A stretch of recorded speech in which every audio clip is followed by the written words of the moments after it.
The thermostat goes dark. The furnace clicks off. Within 2 hours, your home drops 10 degrees. Within 6, the cold becomes dangerous. By morning, pipes threaten to burst, and you're huddled under every blanket you own, waiting for the grid to come back online. Now consider a different scene: the Mongolian steppe in deep winter. Temperature, minus 50 degrees Celsius, wind screaming across a treeless plain. Inside a structure made of wooden lattice and compressed sheep's wool, a family sits comfortably around a small stove fueled by dried animal dung. No power lines, no gas pipes, no fragility. The yurt, or jer in Mongolian, has kept people alive in one of Earth's harshest environments for over 2,000 years. It's not a primitive tent. It's a masterwork of thermal engineering that functions precisely where our modern shelters collapse into expensive, well-insulated tombs. The question isn't whether it works. The question is how, and what we've forgotten in our pursuit of comfort. The Mongolian steppe in winter is not a landscape. It's an active threat. Imagine a flat, treeless plain stretching beyond sight in every direction. No forests to break the wind, no hills to hide behind. Just open grassland locked under snow and ice, exposed to winds that race unobstructed across hundreds of miles. These winds don't just chill, they scour. They drive the wind chill to levels that freeze exposed skin in minutes. Air temperature regularly drops to minus 40 degrees Celsius. During severe cold snaps, it reaches minus 50 degrees Celsius. At these extremes, metal becomes brittle and shatters. Breath freezes into ice crystals before it dissipates. The cold is a physical force that kills livestock, stops machinery, and turns any mistake in shelter or clothing into a death sentence.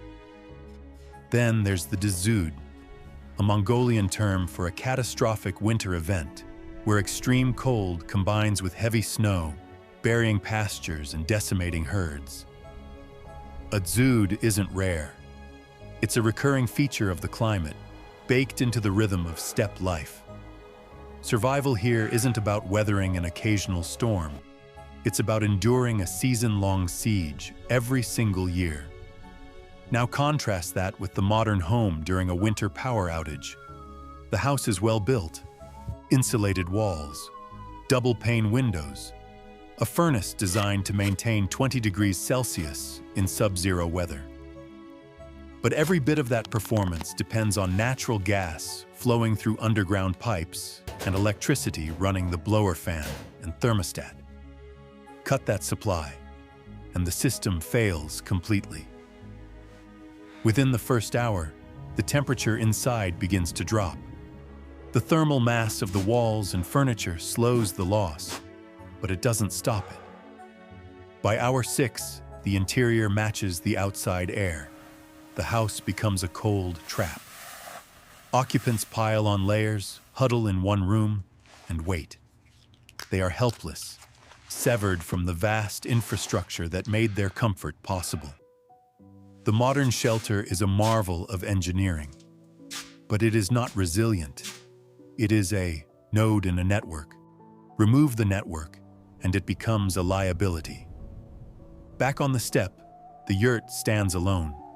No grid, no supply chain, just felt, wood, fire, and knowledge. Inside, warmth, not the controlled precision of a thermostat, but genuine, reliable heat. Enough to sleep comfortably, to cook, to survive months of unrelenting cold.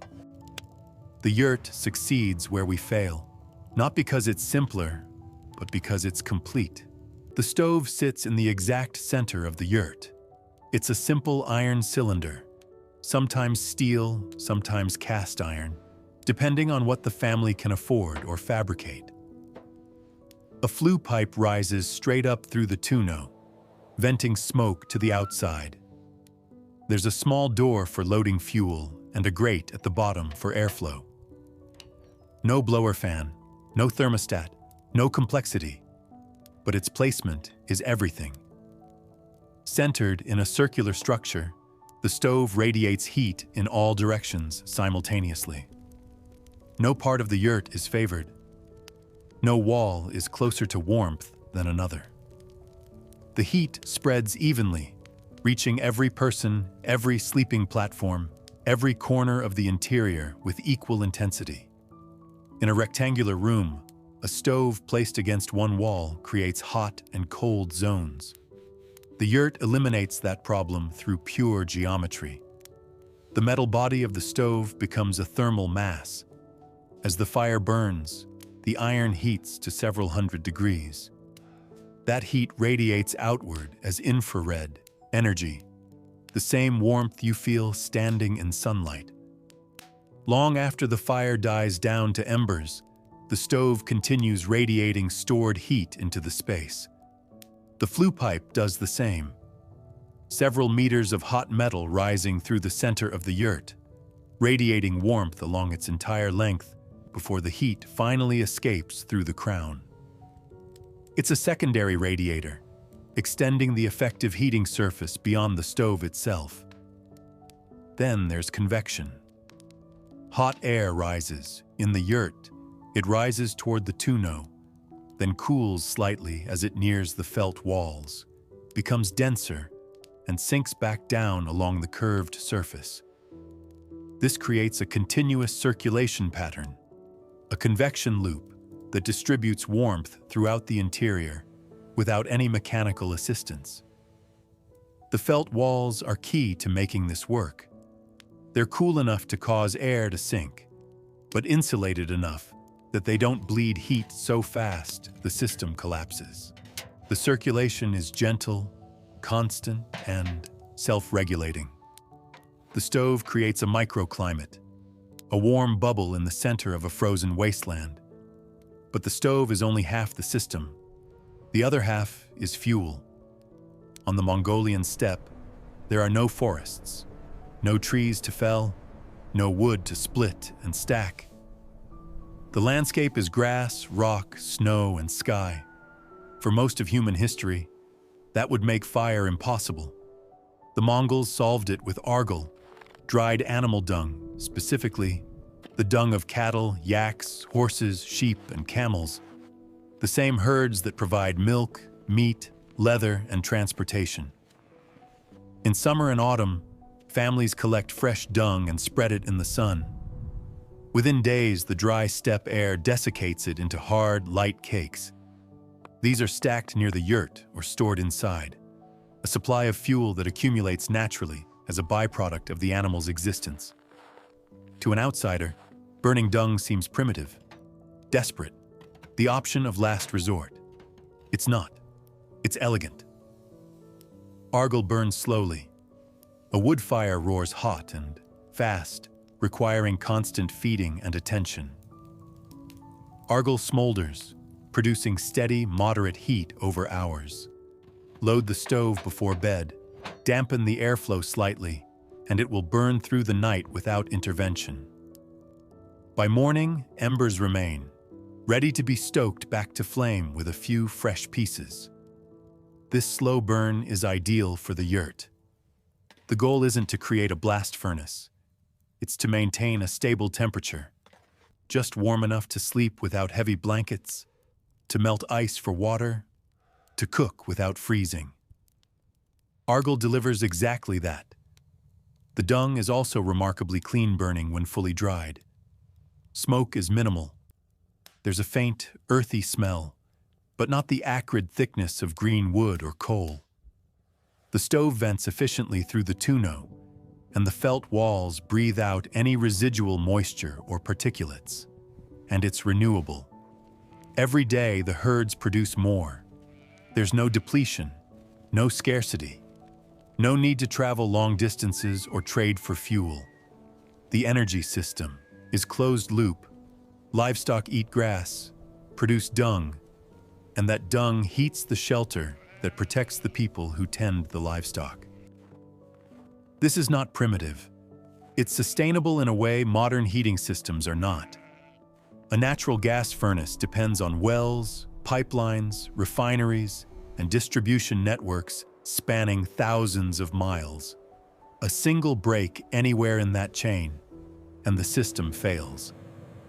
The yurt's fuel walks beside it. When the family moves, the fuel source moves.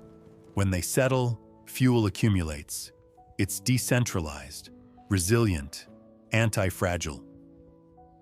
The combination of central stove and argal fuel creates something rare, a heating system that requires no external input, no supply chain, no infrastructure. It functions in isolation. It scales to the family's needs. More livestock means more fuel. It adapts to the environment. In regions with some scrub brush, wood, and dung are mixed for hotter fires when needed. The stove is the heart. Argal is the blood. Together, they transform the yurt from an insulated shell into a living, breathing, warm refuge. A space where minus 50 degrees Celsius outside becomes 15 degrees Celsius inside. Where winter is survivable not because nature has been conquered, but because its rhythms have been understood and harnessed. The Mongols didn't fight the absence of trees. They didn't import wood or invent complex alternatives. They looked at what they had: animals, grass, sun, and wind, and built a system that turned those elements into warmth. That's the lesson. Not that dung burns, but that the answer was already there, walking in circles around the camp, waiting to be recognized. The yurt's genius begins with geometry. A circle is not an aesthetic choice, it's a calculated response to physics. Wind strikes a flat wall and creates turbulence, eddies of pressure that batter the structure and strip heat through convection. A curved surface deflects that force. The wind flows around it, slides past, continues on. The yurt presents no edge to catch, no corner to exploit. This matters on the steppe, where wind isn't weather, it's a constant condition. The circular shape transforms a potentially destructive force into something the structure simply ignores. The circle also solves a thermal problem. Heat escapes through surfaces. The more surface area a shelter has relative to its interior volume, the faster it loses warmth. A circle encloses maximum volume with minimum surface area. Mathematically, it's the most efficient shape possible for retaining heat. There's a secondary advantage: no corners. In rectangular rooms, air stagnates in corners, creating cold, pockets where temperature drops and occupants avoid sitting. The yurt has none. Air circulates continuously along the curved wall, eliminating dead zones. Every part of the interior benefits equally from the central heat source. The lattice wall, called khana, is collapsible, made of willow or birchwood lashed together in a diamond pattern. It expands and contracts like an accordion, allowing the structure to be assembled or packed in under an hour. But it's not just portable. The lattice creates an air gap between the wooden frame and the outer felt layers, a buffer zone that adds another barrier against heat loss. Then comes the felt. Felt is made by wetting, heating, and compressing sheep's wool until the fibers mat into a dense textile. The process creates a material filled with microscopic air pockets. Trapped air is one of nature's best insulators. It doesn't conduct heat well, and it doesn't allow convection currents to form. The felt walls of a yurt are essentially a thick blanket of captured air. Mongolians use multiple layers: a thin inner lining, then one or more thick outer layers depending on season and severity. Winter gyrs use up to 5 layers in the coldest regions, creating a barrier sometimes 15 centimeters thick. That's comparable to modern insulated walls. But felt is something fiberglass and foam cannot. It breathes. Water vapor is the enemy of cold weather shelters. Humans exhale it. Cooking produces it. In a sealed space, that moisture condenses on cold surfaces, forming frost or ice on the interior walls. This creates two problems. First, the frozen condensation makes the shelter damp and dangerously cold. Second, as moisture saturates insulation, it destroys its effectiveness. Wet insulation conducts heat rapidly. Felt's fiber structure allows water vapor to pass through while still blocking airflow and retaining heat. Moisture migrates outward and escapes, preventing condensation buildup. The interior stays dry. The insulation stays functional. It's a high-performance membrane, breathable, insulating, durable, developed centuries before we had the language to describe why it worked. At the top of the structure sits the tuno, the circular wooden crown. Roof poles radiate from the lattice walls up to this ring, creating the yurt's characteristic domed profile. The tuno serves as skylight, smoke vent, and climate control in one. A felt flap, the covers the crown. It can be fully opened, partially closed, or sealed tight depending on wind, temperature, and how much heat the stove is producing. This adjustability is critical. Too much venting and heat escapes. Too little and smoke fills the interior. The tuno transforms a static structure into something responsive. The door is equally deliberate. It's small, low, always south-facing.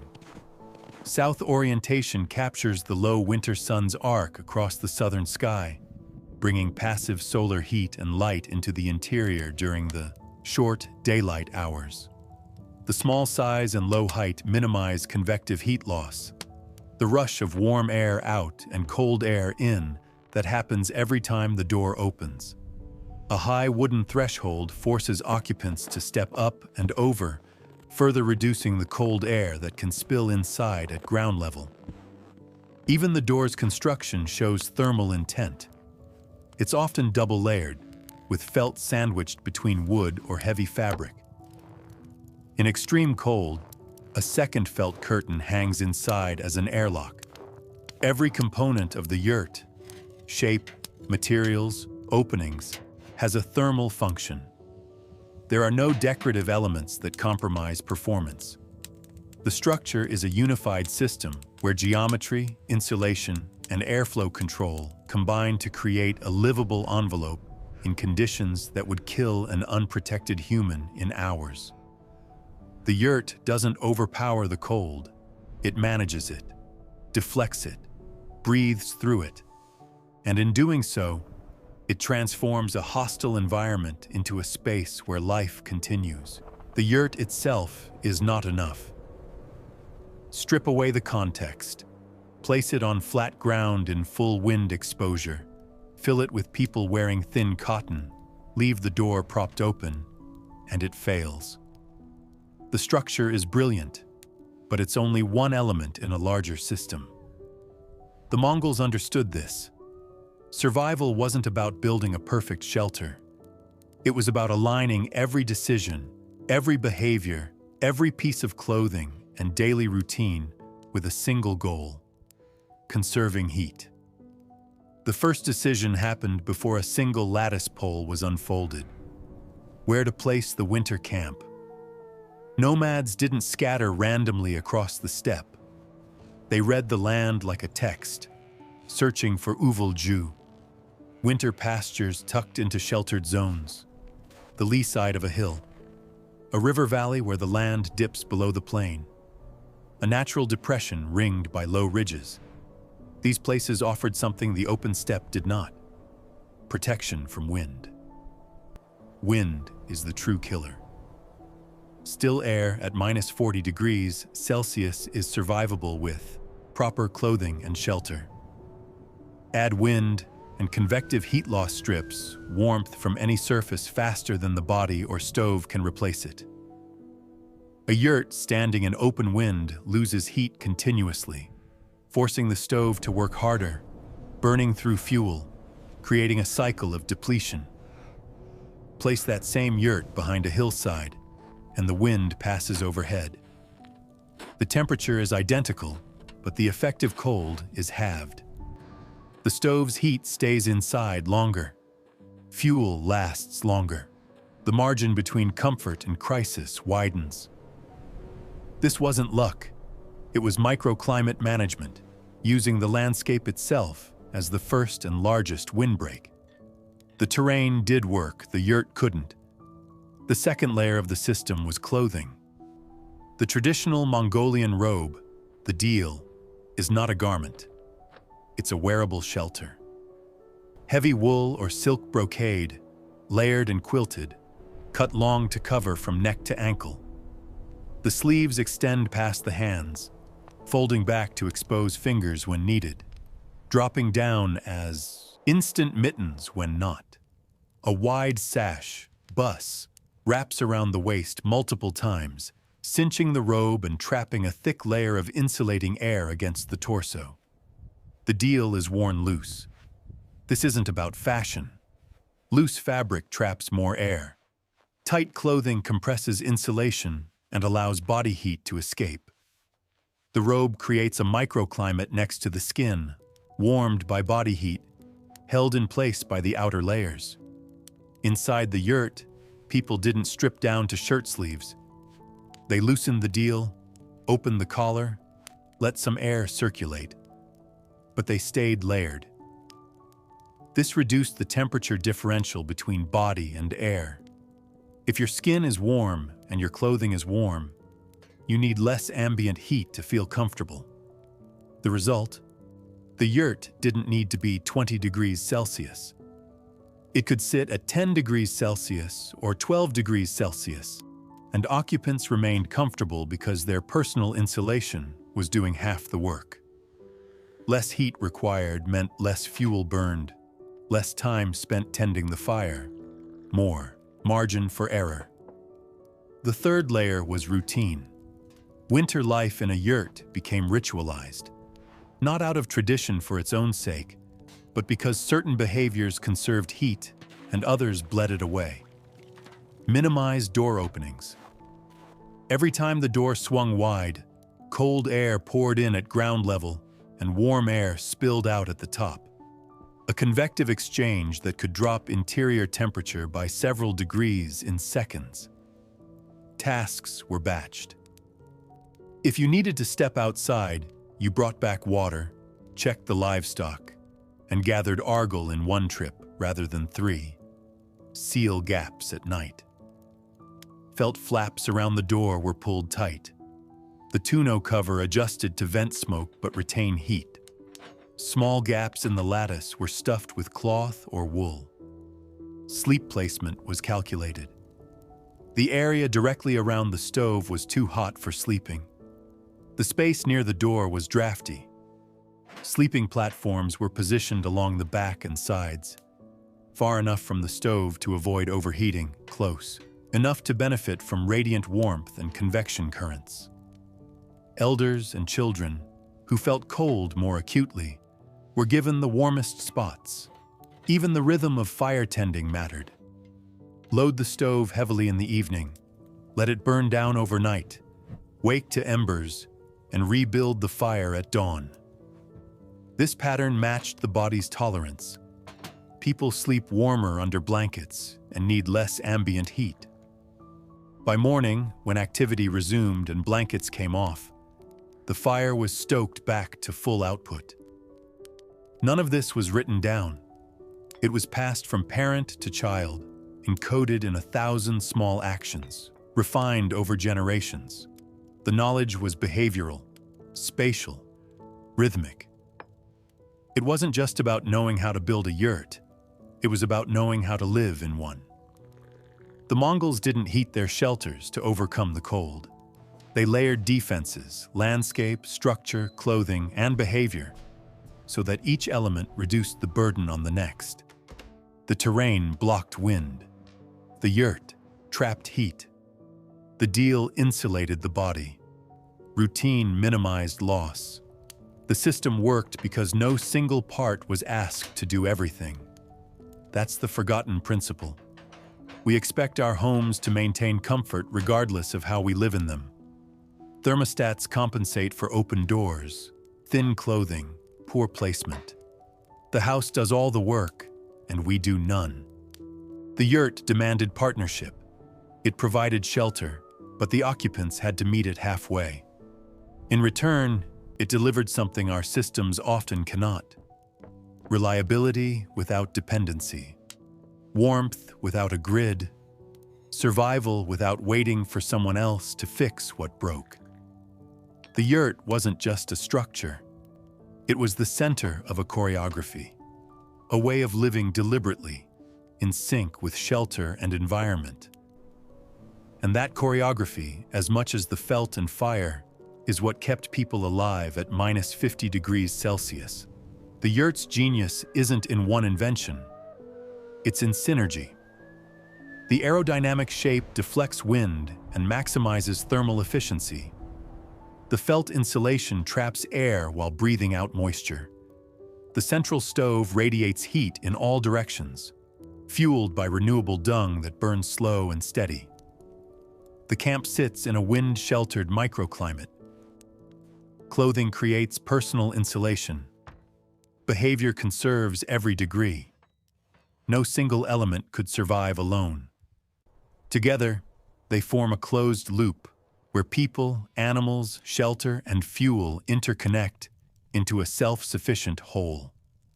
Contrast that with modern homes. Ours are technological marvels until the power fails. Then they become expensive coffins, dependent on infrastructure spanning continents. The yurt requires nothing beyond itself. It can be dismantled, moved, and rebuilt with hand tools and local materials. Its fuel source walks beside it. We've built comfort on a foundation of complexity and vulnerability. The Mongols built survival on simplicity and resilience. The lesson isn't to abandon modernity for felt tents. It's to remember what we've traded away: systems that function when everything else fails, designs that work with nature rather than demanding it submit. On the frozen steppe, the yurt still stands, warm, functional, quietly reminding us that the most sophisticated solutions aren't always the most complex.